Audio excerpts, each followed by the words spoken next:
Hi grade 11s, hope you're doing well. Okay, today we are doing lesson 6. It's about revolutions. Okay, this will be the last lesson of reduction formulas. Okay, so guys, the revolution is when we go 360 degrees around a Cartesian plane and add an angle with that. So that is what a revolutions formula function value looks like. Okay, so it means that we have theta, okay, there's theta, and we add 360, or we take 360 degrees and we add theta.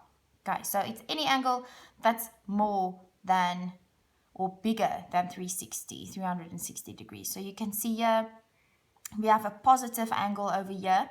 K is 1. K, guys, represents the amount of times we go around 360 degrees. If K is 1, it means we go around the Cartesian plane once, okay? And then we add theta. That means, guys, that K must always be 1, 2, or minus 1, or minus 2, or whatever.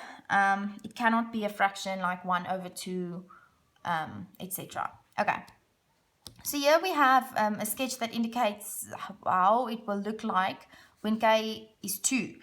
Okay, that means we go around 360 degrees twice. So we go once, twice, and then we add theta. Okay. So over here, this one, we have a negative 1 for K. That means we have a negative angle, guys. Okay, again, we're going to go around once because it's a 1, but the negative indicates to us that we have a negative angle. And if you remember from our previous lesson, that with negative angles, we start here, but we go that way around. Okay, positive angle, we go anti-clockwise, negative, we go clockwise. So we go clockwise once around the Cartesian plane, and we add theta to that. Okay, if we look at the sketches, it proves that sine of 40 degrees, which means, let's say that is 40 degrees, guys. Sine of that will be exactly the same as sine of 360 degrees. Let's take this one, plus that, because you see, it's the same. It will give us exactly the same answer, okay? So sine of 40 and sine of 400 degrees are the same. All we have to do is to write that. We use the reduction formula of the 360 plus theta function value. So we split 400 up into 360, and what do we need to add to 360 to get 440, okay? And our rule says, or this proves that sine of this will be the same as sine of that angle, which is 40. So basically, guys, the revolution falls away. Okay, let's look at these examples. Guys of 770 degrees. All right, this already tells us it's bigger than 360. So to be able to reduce this angle, we need to use this formula. Okay, so now we're going to say cos 2 times 362, guys, that is K. The K is there because we might go around a Cartesian plane more than once, okay? So 2 times 360 plus 50 will give us 770, okay? So that can fall away. Even if we go 3 or 4 times around a Cartesian plane, the revolutions will fall away and we end up with cos of 50 degrees. That is the same as that. Or this, these two are exactly the same. They are equal. Okay. Now let's look at a negative angle of this. Okay. Guys, just always know and just study that negative angles fall in the 4th quadrant. Okay, it's not theoretically correct, but if you do it like that and you know it, then you're not going to go wrong. And cos, this is the 4th quadrant. Cos is always positive in the 4th quadrant. Okay, so remember now from yesterday, we want to get this angle positive. So we move the negative there because it won't be positive or change to a positive sign because that falls in the fourth quadrant, and in the fourth quadrant tan is negative. So we move the negative to the front. Okay, then we're going to use our reduction formula. 360 degrees plus 50, which is the same as tan of 50. Just don't forget your negative. Here I also showed you another way that you can see this. So you can take the negative and put it in front of the 360 as well as the 50. Okay, and that falls away. Remember, revolution falls away, and a negative times a positive is a negative, and that negative angle falls in the fourth quadrant, and in the fourth quadrant tan is negative. Okay, let's do these examples as well. Okay, so here they ask you to write the following as a function value of theta. That just means, guys, that they want sine, cos, or tan with theta without all the reduction formulas, etc. So they want the simplest form of it, basically.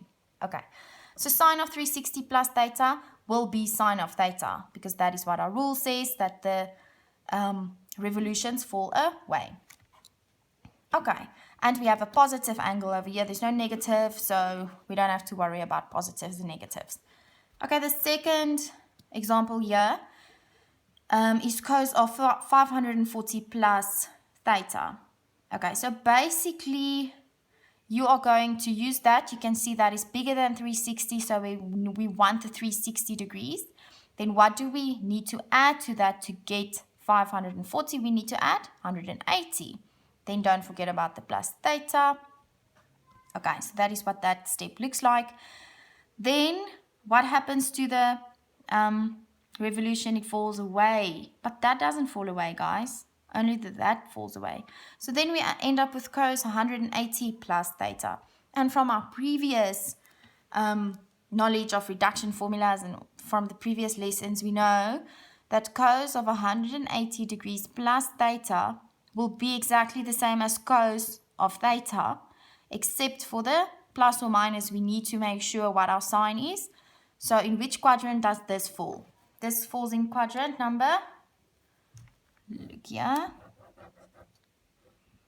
Okay, 180 plus theta is there. Nee, that is 180 minus theta, and here is 360 minus theta. So it falls in the third quadrant, and cos is negative in the third quadrant. So we end up with negative cos theta. Okay.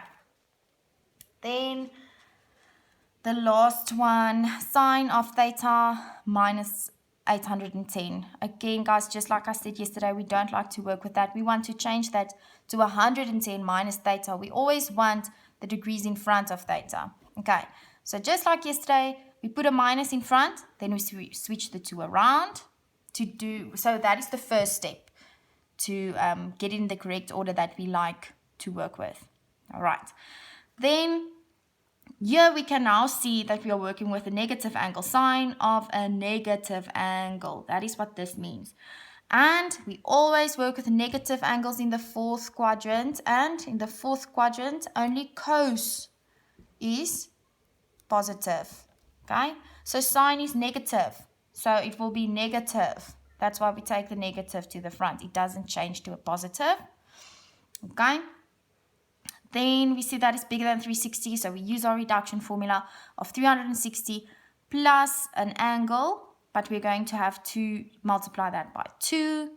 That whole thing gives us 180 degrees, and now my rule says that this fall away, and I end up with minus or negative sine of 90 degrees minus theta. Again, guys, 90 degrees minus theta lies in this quadrant, the first quadrant. All of them are positive there. Okay, but we are working with a negative sign here. Do you see? It's a negative angle, and negative angles fall into the fourth quadrant. Oh my goodness, now why doesn't that change to a positive? I know I double checked this in the textbook. It does state negative. Let me just quickly think. Oh yes, because, oh, remember now from our lesson of the 90 plus and minus theta reduction formulas is that Sine is positive here, negative in the fourth quadrant. So that is why we get a negative cos. We don't look at the answer whether that is negative or positive. We look at what they ask, whether the sign there is negative or positive in the quadrant we are working in. Okay, so here's your homework. Exercise 4, number 1, J, 2, C, and 3, only G and J. Guys, remember to send it, please. And then I just made you this little summary as well, which is about the negative and the positive signs.